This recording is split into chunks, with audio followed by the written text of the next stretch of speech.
As Uganda approaches the 2026 general elections, which will determine the next president, members of parliament, district leaders and other local council officials, journalists will again play a crucial role in providing voters with the information they need to make informed choices.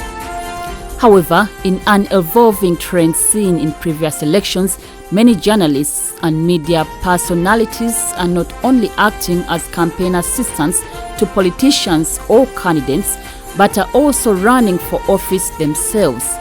It is becoming increasingly common for journalists to publicly support specific candidates through social media posts or campaign materials, while some are directly vying for political positions. This growing intersection between journalism and politics raises important questions about media impartiality and the role of journalists in the electoral process. Journalists play a crucial role in shaping the electoral process by providing voters with the information needed to make informed decisions. However, as seen in the previous elections, many journalists and media personalities are not just reporting on the political scene, they are also becoming active participants. Some even leverage their media positions to rally support for their own candidates or those of others.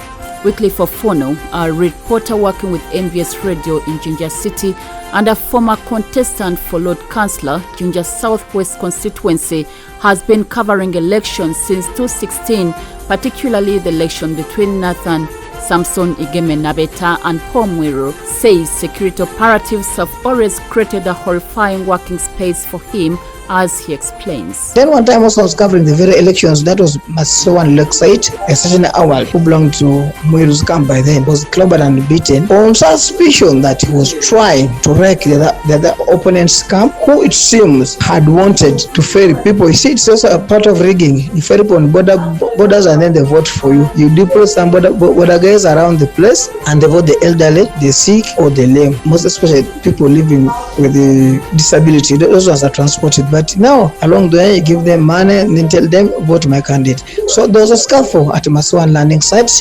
between Awali, who belonged to Mwiru's camp, and then the Igeme camp. He later on gave up, but after being merged in water. The other one was at a Clementine's quarters. Again, the very team met, and there's a scuffle as to what was happening. Where were they moving in groups? He says appointment letters to polling agents are issued out late in the night, raising a lot of questions. Like in elections since 2001, 2006, 2011, all have been tough. But security don't allow you to perform. The opposition, like in Jinja East constituency between Honorable Paul Mwiru and Honorable Igeme Nathan Nabeta from the ruling party, was so tough that some people lost their lives. Yeah, some people lost their lives because in the morning you find that somebody has died. Then you wonder really what's this. It was not an easy thing. I remember one time we were cornered in a certain house. I was going to check on how these people give us they give out appointment letters. At times they give out at around 6 p.m. in the evening. Then again in the night it is changed. It's done late around midnight or beyond. That one it is done in order to avoid leaks in the camps, because some people are double-sided. So appointment letters to polling agents are given very late. Rachel Wambuzi, a Uganda Radio Network reporter for Busoga sub-region, says misinformation has on several occasions been an issue, as she explains. And God willing, 2026 will be my third election to cover. I've covered the past two elections. The biggest challenge I've been facing is misinformation. You find that as journalists we are supposed to be balanced.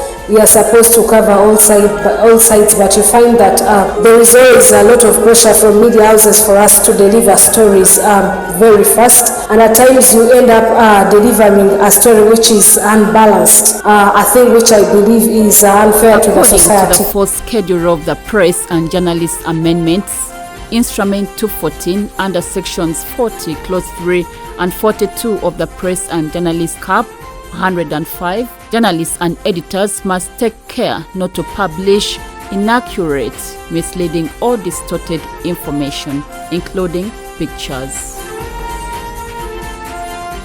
Wambuzi highlights that security forces have oftentimes assaulted her and says security operatives have been violently targeting journalists covering elections, like they have on several occasions done with her, even when she had clearly identified herself. The other thing which I faced in the past election was brutality from the security forces. You find that you go to a place to cover, and even if you try to identify yourself, even when you're wearing a press jacket, even when your gadget like a camera is visible, even when your ID is visible, some of these security people don't tend to listen, and we end up being hurt. Personally, I've been physically assaulted, have been insulted, in the past election. Wako Andrew, a journalist working with NBS FM, who is also contesting as a councillor in Akullo district and a social media manager for Brenda Namukuta, Akullo district woman member of parliament, says reporting stories in a balanced manner is a challenge. He further says the shift towards social media use by online consumers is also a challenge towards reporting accurately. As we are getting near to the season of politics, a lot happens when it comes to cover these events. We go through a lot of threats, mainly that affects our press freedom. So as a journalist, to balance that situation in the field is not easy for us, and mainly when it comes to our freedom of press. We also have a problem of digital transformation. This digital transformation has brought a lot of things in our journalism industry, presenting both opportunities and challenges, where digital transformation has brought challenges in news consumption patterns and shift towards online platforms and social media, where you can find that a lot of fake information is shared. So you are in the field trying to cover a story, a lot is coming out which is very false, and you as journalists, you need to fight hard to make sure that you're reporting the right one. Dabada Yusuf, a journalist working with Busoga Royal FM, also aspiring member of parliament, Buseki constituency in Namutumba district, and has been covering elections in Jinja district since 2016, urges journalists to seek protection and not side with a party that could be seen fueling conflict. He says the reason he's joining politics is due to socio-economic transformation, as he explains. We should look at the causes of such confrontations, the causes of violence, the causes of engagements between supporters of certain political parties versus police.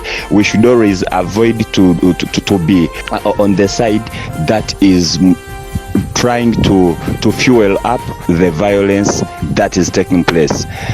The other thing that I can talk about is we all understand man is a political animal. Regardless of which field you are in, there are times when you have to side, but you only need to apply professionalism.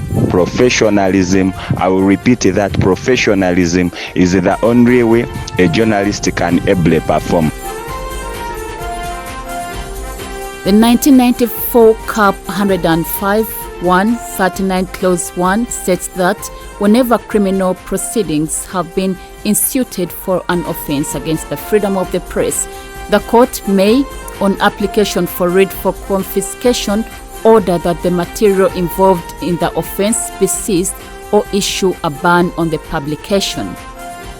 The Uganda Communications Commission recently issued a stern warning to editors and media outlets regarding the spread of fake news and misinformation as Uganda prepares for the 2026 general elections. The warning comes raising questions over the impact of false information on national security and social stability. According to UCC Executive Director Thembo Nyombi, some broadcasters are spreading hatred, fueling violence, and threatening national security through their content. Following this, UCC proposed tough rules for both online and traditional media to ensure what it terms as responsible reporting. This was after meeting with key stakeholders, including media chief executive officers, security agencies and government representatives in Kampala. Mutoego Richard, Baba FM journalist in Jinja, was arrested by police at Jinja Senior Secondary School Tally Center on 21st January 2021. Mutoego was then detained at Nalufenya Police Station on allegations of inciting violence. And on 20th January 2021, during the mayoral elections, Kanyere Hakim, an NBS TV correspondent in Jinja City, was assaulted by the officer in charge of Walukuba Police Station.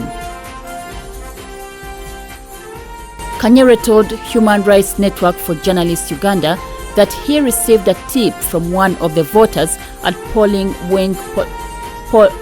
Wing Polling Station in Walukuba to the effect that ballot papers had been delivered in a black polythene bag, contrary to the normal practice of delivering ballot papers in a sealed ballot box.